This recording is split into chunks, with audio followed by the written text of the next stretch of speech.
Parents being called all sorts of names in the battle over education. Democratic Virginia gubernatorial candidate Terry McAuliffe making another controversial claim. I am sick of them talking about these issues of critical race theory. We do not teach critical race theory here in Virginia. It has never been taught. It is a racist dog whistle. It is pitting parents against parents, parents against teachers, and they're using our children as political pawns, and it has got to stop. So while McAuliffe denies that CRT is being taught in schools, take a look at these headlines. Virginia's Department of Education promoting a book that says, quote, teachers must embrace theories such as critical race theory. A slide presentation from Fairfax County Public Schools reportedly instructed social studies teachers that, quote, critical race theory is a frame for their work. And Christopher Rufo, who has been leading the way on this issue, says Terry McAuliffe just not telling the truth. McAuliffe's idea that it's not taught in Virginia schools is verifiably false. We have records, including actual contract receipts from Loudoun County, Virginia. They actually are paying $625 an hour for consulting that specifically references critical race theory by name.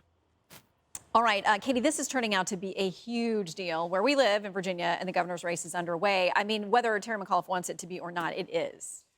Terry McAuliffe keeps insulting the very people he needs to vote for him. The people who 10,000 of them have taken their kids out of schools in Loudoun County alone, Fairfax County. The fact is that they are teaching critical race theory. He doesn't want to acknowledge it, but telling people it's just not happening, makes them feel pretty insulted. Fairfax County paid Ibrahim X. Kendi, who is a racist himself, $20,000 to give a speech for an hour to school administrators and to teachers last summer. They backed that up when it came to light in public documents that they had paid him that much money, saying it was essential to how they learn to teach children. It's not just the issue of critical race theory either. It's about pornographic books being in these libraries for young children, parents reading them out loud and embarrassing school boards over it. And they wince. Well, what do you think the parents are doing? Terry McAuliffe also keeps smearing parents by saying this is a racist dog whistle to bring up critical race theory.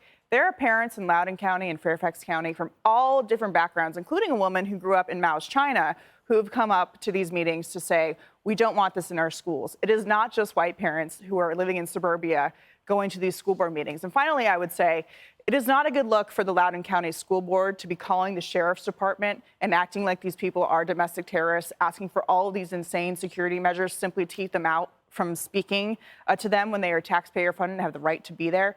And so, Terry McAuliffe thinks that insulting them is the way out of this when he should really be listening to them and their concerns. Well, he does need their votes. Whoever's going to win there has got to get those votes. Now, I thought this was interesting. In Minnesota, there's a school board that says if you're going to come up and speak, you have to list your name. You have to say it out loud, your name and your address, or Jesse, you won't be allowed to speak. Yeah, so they're basically asking parents to dox themselves. Yeah. Wow, that's pretty scary, and it's uncalled for. There's no need for that. But McAuliffe, I don't know if he's dumb or lying or doesn't know what CRT is. He gave birth to CRT in 2015. It started in Virginia under his tutelage, Shannon Bream, and now it's taken off like a rocket ship. Katie's right. They have all kinds of contracts for all kinds of wackos and institutions, one of whom got $2.4 million, and that happened to be the son-in-law of Merrick Garland. And it's not just that. I've read all the texts and the language in that Commonwealth of Virginia. It's talking about white students need to apologize and acknowledge their white privilege, makes black students ashamed of their heritage. It's really sick stuff. They are teaching racism in Virginia, and if parents oppose that, the governor says, you're a racist. That's where we are in 2021. But I think the wheels have fallen off the McAuliffe campaign. Yeah. He seems defensive. No one's showing up to his events. And now he's just criticizing voters that he needs to get. $20 he wins.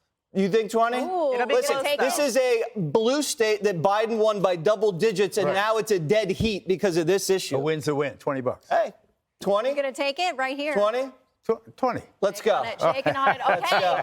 Next week, we're going to check back in on that. Okay, in the meantime, Geraldo, parents do have a lot of different concerns. Katie talked about this, and there's a big ad that has to do with this and about books and things that are full of vulgarity and violence, that when they've gone to read them before the school board's been like, whoa, you can't use that language here. Like, actually shut them down. But parents say, listen, we should know what's involved with our kids and we should have a say. All true. But for decades, I've heard this argument about, it was always about sex in the old days. Don't teach, overt or explicit sex to the kids who are too young. I think that I want to be a moderate here. I think both sides are right. I think and I also think that everybody is now on notice.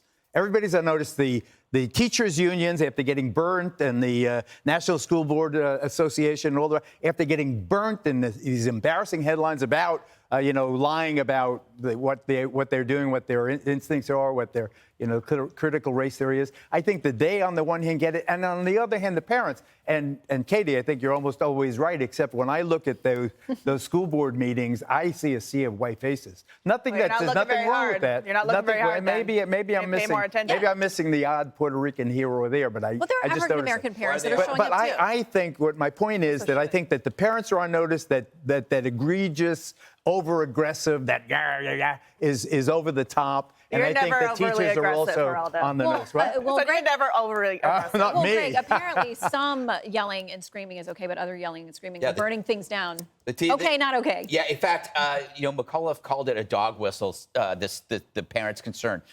There are actual real racist dog whistles. If you think black people can't get an ID, that's a dog whistle. If you think rioting and looting is acceptable behavior because they're black, that is a racist dog whistle. I used to think there's nothing more racist than a low bar, but the Dems introduced no bar.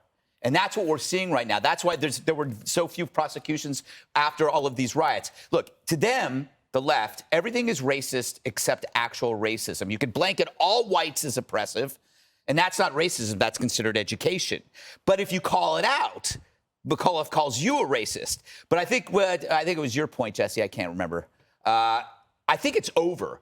Generally, it's over. They have killed the accusation of racism once and for all. You keep calling people racist, it doesn't mean anything anymore. They beat it to death. And people are now not afraid. People used to be afraid of being called racist because it's like being called a pedophile. But they did it so much. It's like, you know what? I'm going to challenge you. I'm not a racist. And that's what parents are doing. I think the left is in trouble. If they don't come up with new ideas, they're sunk. Well, See, now I'm a hopeful libertarian. There you go. That didn't sound very hopeful to me. in the blink of an eye, you guys have brought him up.